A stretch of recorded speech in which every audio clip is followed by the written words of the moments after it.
Ari Peralta, hello. Hello, Rose. You are a recognized innovator and a sensory designer. We're going to talk about the link between the senses and our well-being today with you.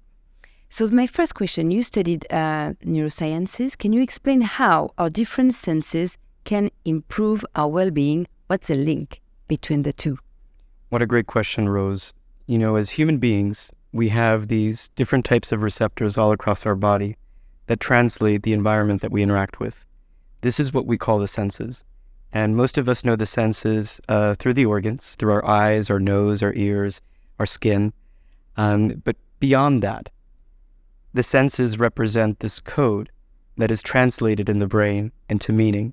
And that meaning becomes information. We're trying to use that information to help people achieve behavioral change, to access areas of the brain, to access inaccessible areas of the brain, but also to reduce some of the symptoms that we're experiencing with mass anxiety. Can you explain a bit more about these signals, like how many signals do we receive are picked up and how are they picking up to send to the brain exactly? So as I shared, as most of us know the senses through organs, those of us who work under the hood, if you will, inside the brain, we're looking at sensory receptors. And these sensory receptors, they're light sensitive. And it's not just our eyes that perceive light. Every cell in our body is actually can do that. But besides that, we're looking at over 11 million signals being processed every 60 seconds. And these signals include temperature. These signals include chemistry, chemical signals. That's what smell is, for example. So when we look further, deeper into what the senses are, they are these different codes and signals that our body then translates into temperature, into sound, into light, into chemistry, into motion, even into pain. And that's where we started really looking into if sensation is critical to perception, which informs attention, what happens if we can modulate sensation to expand perception, to shift perception, to elevate people's moods, to reduce pain, to increase connection. Ultimately, the senses are personal and perceptual. So they're built on through these biological components, but they're interpreted through your own psychological architecture. So how do you do to modulate this and to influence this in a good way? So the first thing is understanding what people's preferences are. And that's what I focus most of my research on. That includes understanding people's arousal levels. So for example, some people are hyper-aroused or hypo-aroused, or some right in the middle. Also, back to the psychological frameworks, you have sensory preferences, certain sounds and smells that you like and dislike. Now, these are kind of almost built into your subconscious once you program them in. And our goal is really first to understand what are those preferences, how does your personality drive and express those preferences, and can we use these technologies to deliver personalized therapies? I want to give you an example. We've worked with communities within the Alzheimer space, so dementia Alzheimer's. And for those who may not know, Alzheimer's is a very severe disease that is affecting 1 out of every 5 people on Earth. So one of us in this room where we're recording will actually suffer from Alzheimer's. And, you know, this is something that when we started using different types of sensory exercises, we were able to tap in to memories that were accessed through the sensory network versus through our normal memory processing. So imagine working with people who haven't remembered their name or their spouse's name in years, and being able to use these techniques to help them engage with those memories, help them reignite that neural activity, and help reinforce neural pathways, which is really our highways for information in the brain. Now, these pathways change, and it's interesting how the brain works because you can kind of switch them up. And what I've learned with the senses is that by tapping into more than one sense at a time, and doing it in what we call congruent way, in other words, in a harmonious way, we're able to awaken memory from your other senses to complete that emotion, that feeling, that thought. Wow, that's powerful. Do you have an example on someone, like how you did that, how you congruated like many senses, and what was the effect on the person? So one of my favorite patients, we'll just call them patient X, Okay. was someone who was an avid reader and sat down with his wife every morning to read the newspaper. And they had this practice for over 50 years in the UK. And around lunchtime, they would meet up again after going throughout the day from the morning, and they would talk about what they read in the newspaper. Well, as patient X's condition deteriorated, he was really unable to remember things from that morning. So his short-term memory was suffering, again, effects of Alzheimer's, which affects people in different ways, by the way. We used a combination of music and a specific scent that he liked, which was coffee. And we played a specific song and lit up that candle every single morning that he was reading the newspaper with his wife. And we used those same tools later at lunchtime or later in the day, and almost kind of created the same sensory settings. And we started seeing memory feedback. We started seeing memory recall happen again. Papers. So he remembered what he read at lunch, what he had read in the morning. Yes. Oh, that's amazing.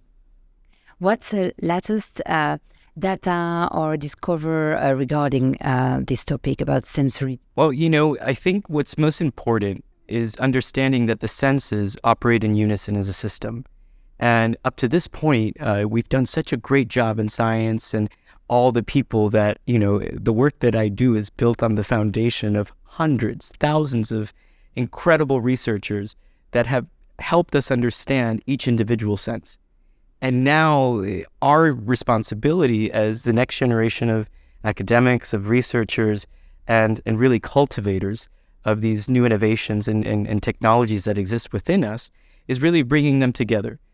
Ultimately, we are multimodal, which means we are multisensory beings who interpret and experience reality across all of our senses.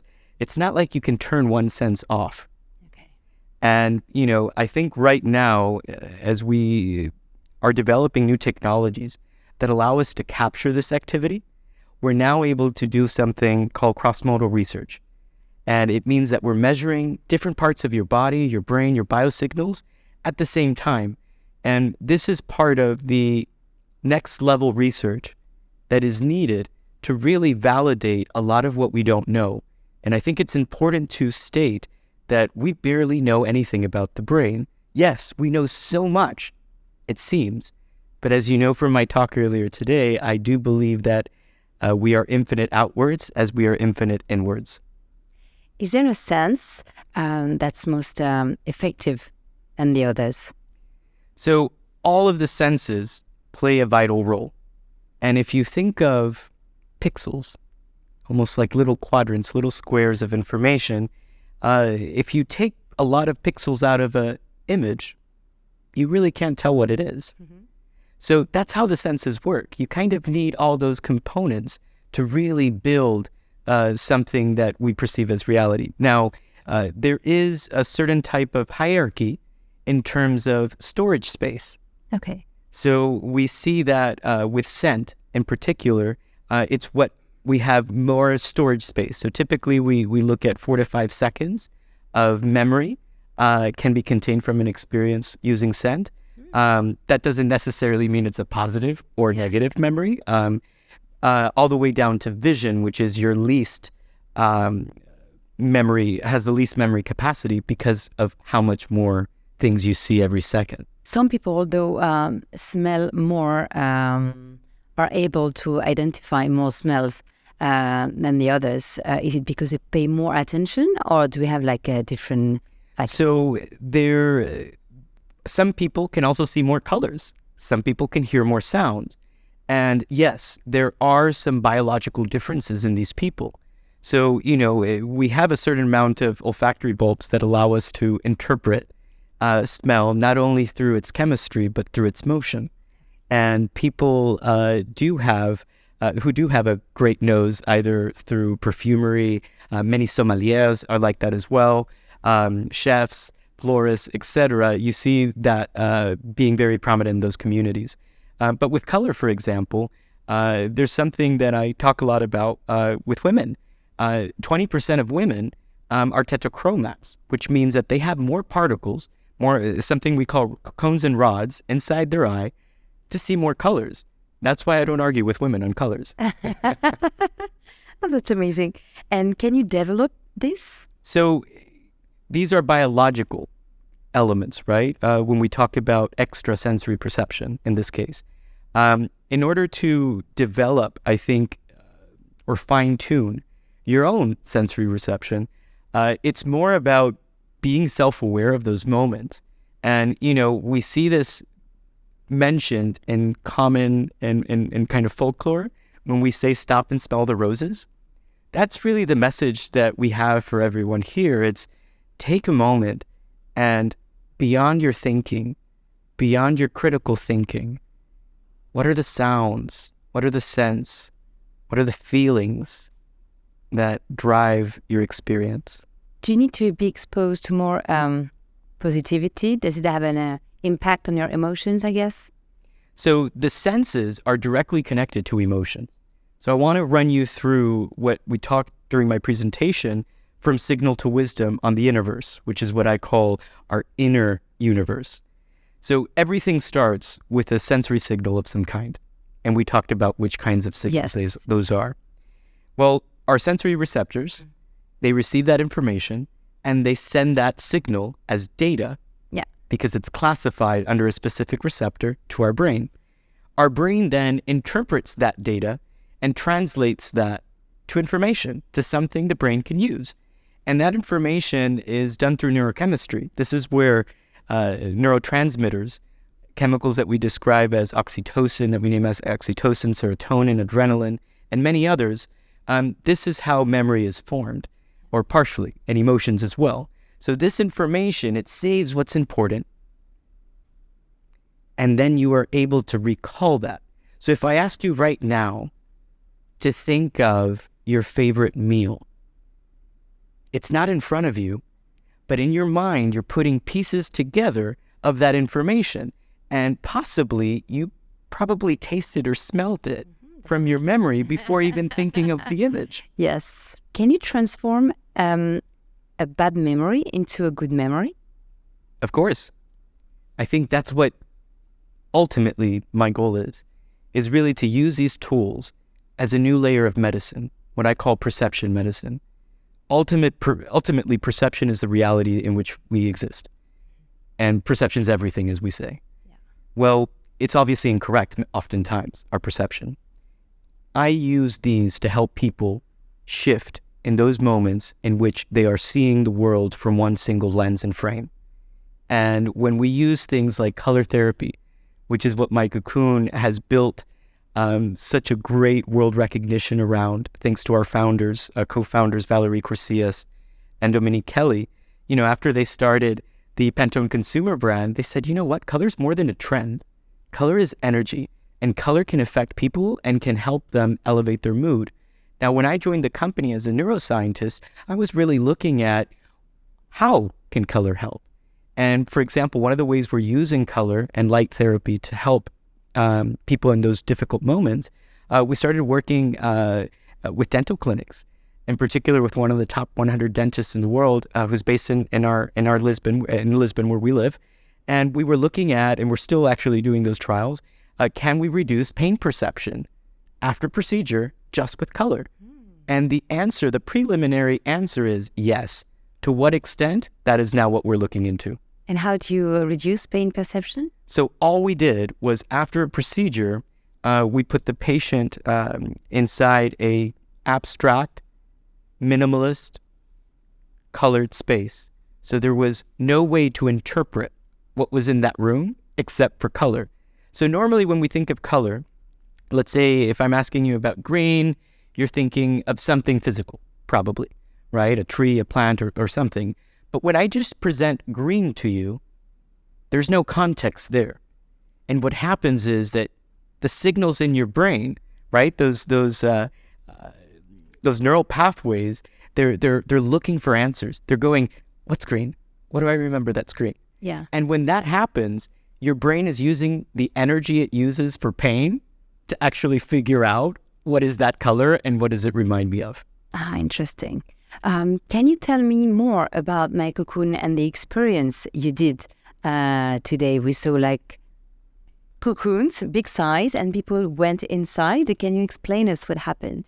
So My Cocoon is an incredible collective that's been around for over 10 years.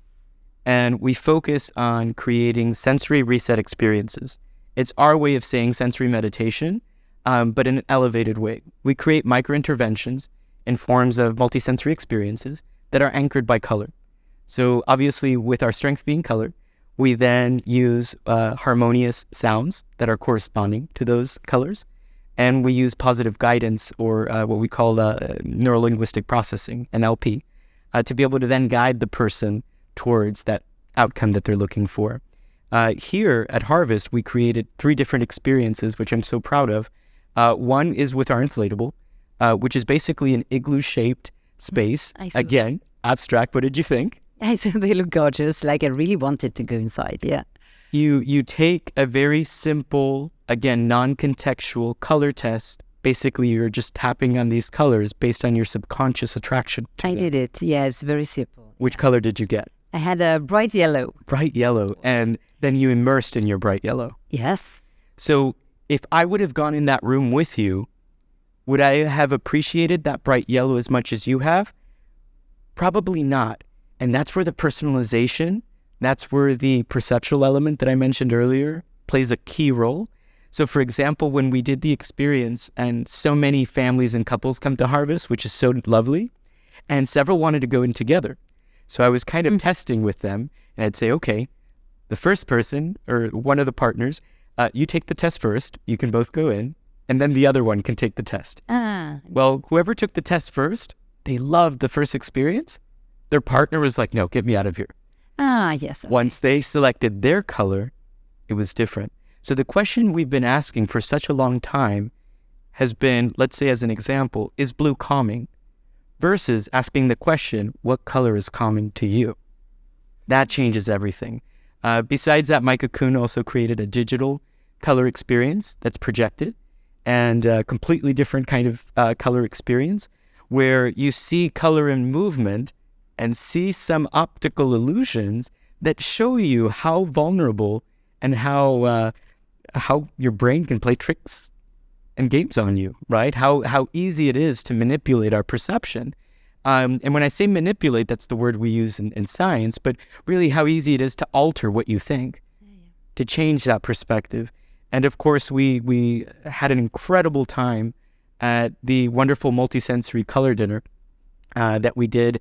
My partner Valerie Corsias organized with the chef here at Six Senses Kaplankaya. It's something that we translate color and our love for color across anything. And we did that with food, really celebrating the different colors of the ingredients in turkey. And it was just incredible to see the artistic expression of the chef, to see the involvement with the teams, the excitement behind creating this event, but most importantly, the experience, the felt experience that was shared with us that I'm still hearing about today from our incredible group. Do we have, I think you might say no, but let's see. Do we have like a totem color? Like we could have like an animal? I think so, yes. I think that there are colors that we gravitate more towards. And what we don't understand is why. And thanks to the data that we're gathering from across 300 data points, this is helping us understand, is there a relationship with mood and color preferences? Is there a relationship between time of day and color preferences, weather and color preferences? Okay, and the culture might play a big role also, no? Correct. There is a huge element with culture when it comes to the context of color.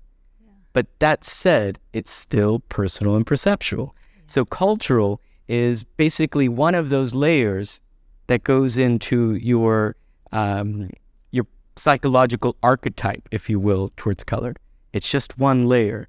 But biologically speaking, we respond to colors in different ways. And that's what we're trying to understand is what are the differences between our physiological similarities in the way we interpret color and really then the interpretation that takes over, which is really more our psyche. So many people are suffering from mental health. For you, is it because stress, anxiety, and how to help this? I think so many people are suffering from anxiety today because we're using our brains in an incorrect way. And that's why I encourage people to use sensory elements to help reframe their state of mind. So, part of what makes us human is our prefrontal cortex. That's the front part of our brain, and that's where we make a lot of critical decisions. It consumes a lot of energy. Yeah. And, that's where we think about anxiety. It's not necessarily where we stress, but where we think about anxiety and where we actually respond to stress, which is normal. Stress is healthy.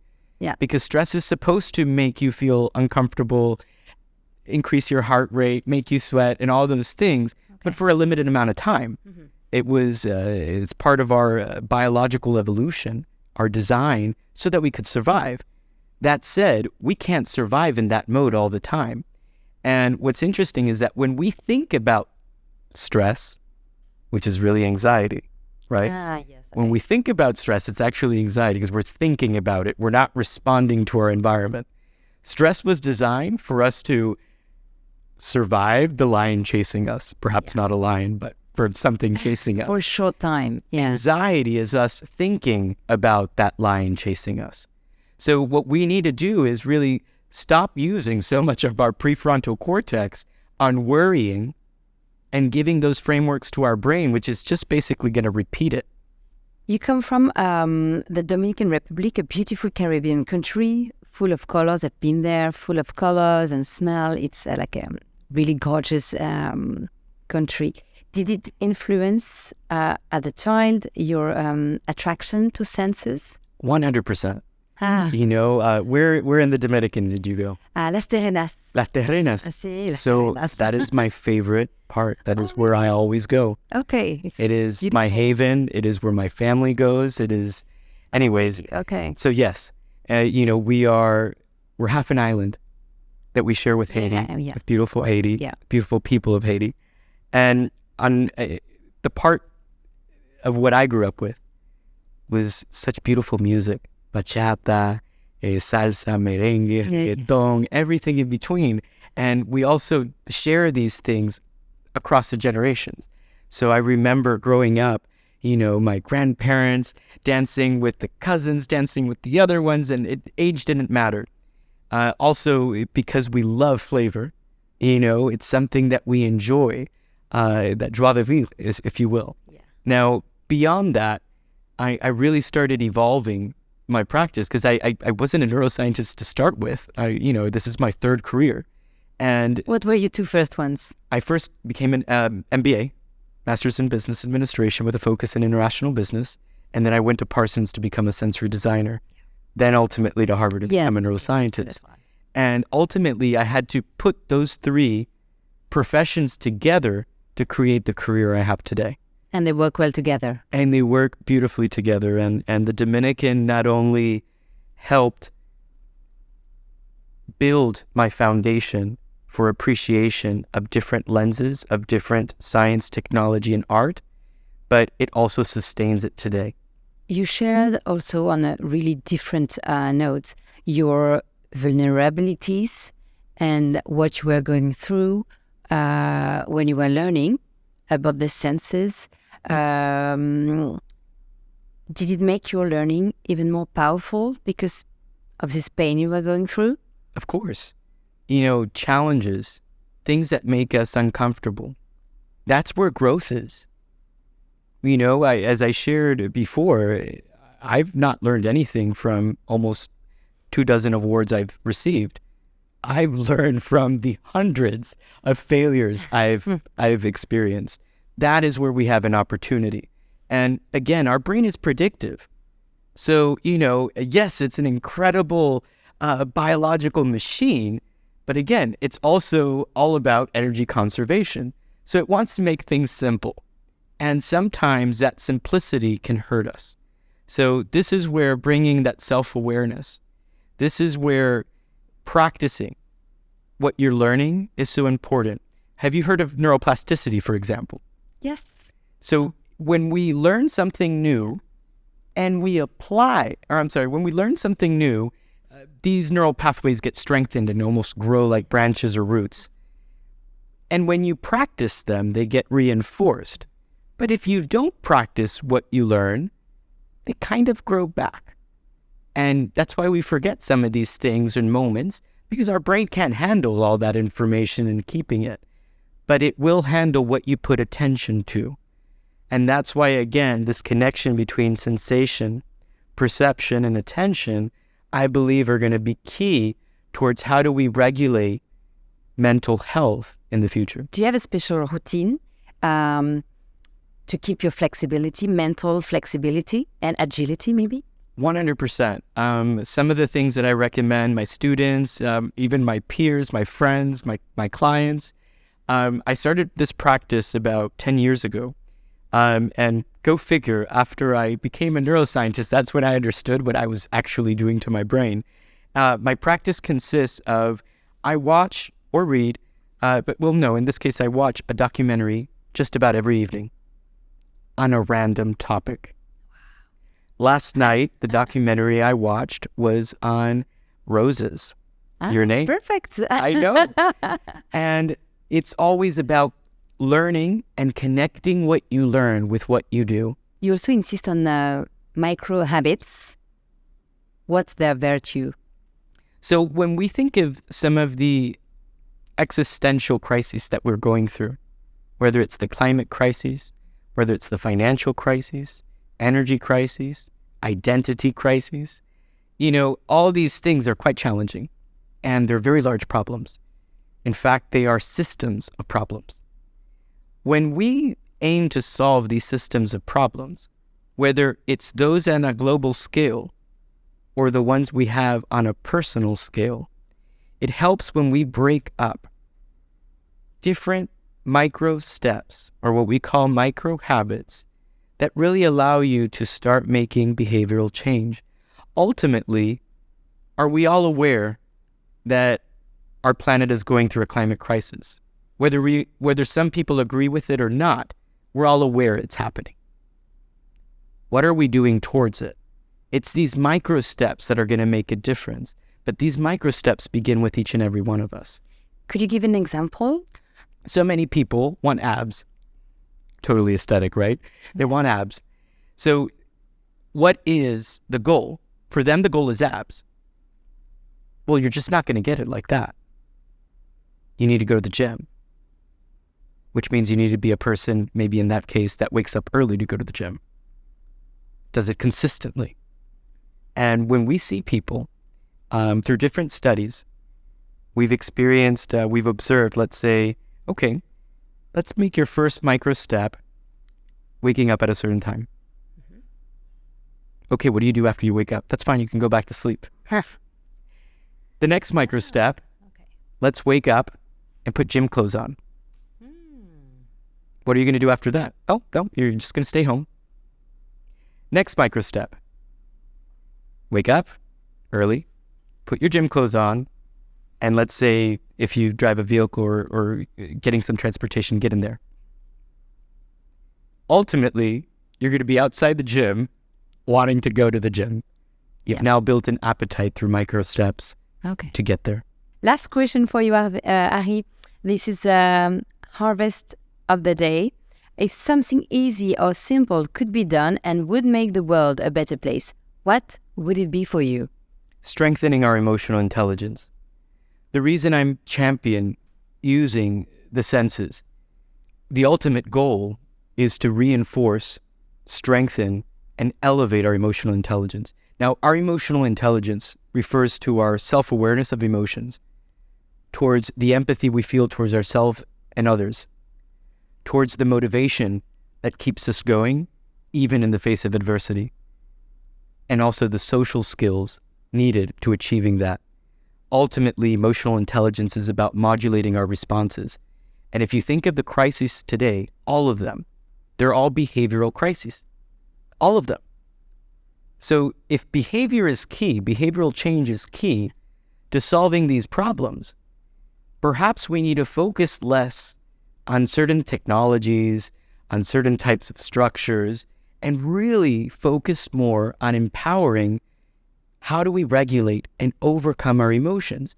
The thing is, again, because we have a predictive brain and because our consciousness is so limited compared to that capacity of that brain, we're actually not driving our vehicle. Our subconscious is.